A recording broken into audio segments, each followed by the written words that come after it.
Hello everyone, আসসালামু আলাইকুম। আশা করি সবাই ভালো আছেন।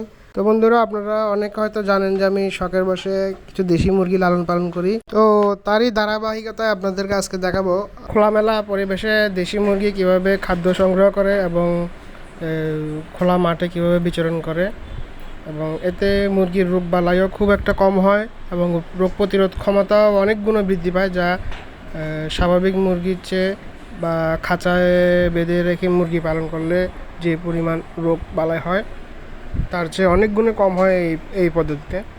খোলামেলা পরিবেশে মুরগি লালন পালন করলে আপনার মুরগির খাদ্যর যে ব্যয়টা সেটাও অনেক গুণে কম লাগে, এবং খাদ্য বর্তমান বাজার পরিস্থিতি যে পরিমাণ খাদ্যের দাম তাতে কিছুটা সাশ্রয় হয় এই খোলামেলা পরিবেশে মুরগি লালন পালন করলে।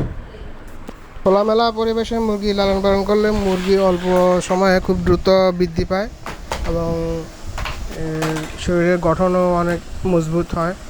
ব্রয়লার এবং লেয়ার মুরগির যেই পুষ্টিগুণ সেই তুলনায় দেশি মুরগি পুষ্টিগুণ অনেক বেশি। আর তাছাড়া বাজার থেকে আমরা যে সমস্ত ফার্মের মুরগির ডিম কিনে নিই সেই তুলনায় দেশি মুরগির ডিমেও অনেক বেশি পুষ্টিগুণ সমৃদ্ধ, সেটা আপনারা সবাই জানেন। তো সেই তুলনায় বাসা বা বারান্দায় অথবা ছাদে যার যেখানে যতটুকু জায়গা আছে, খালি জায়গাগুলো আছে, তো একটা দুটা দেশি মুরগি সবাই লালন পালন করতে পারেন। এতে আমাদের পুষ্টির চাহিদা কিছুটা পরিমাণ হলেও পূরণ হবে। তো আপনাদের সবাইকে আমার ভিডিওগুলোর মাধ্যমে একটাই মেসেজ দিতে চাই, সেটা হলো যে দেশি মুরগি বলেন, দেশি গরু বলেন বা দেশি গরুর দুধ এবং দেশীয় যে ফল, এগুলোর প্রতি যদি আমরা বেশি আকৃষ্ট হই তবে আমদানি নির্ভর ব্যবসায়ী সিন্ডিকেট ভাঙতে হয়তো আমাদের বেশি দিন সময় লাগবে না।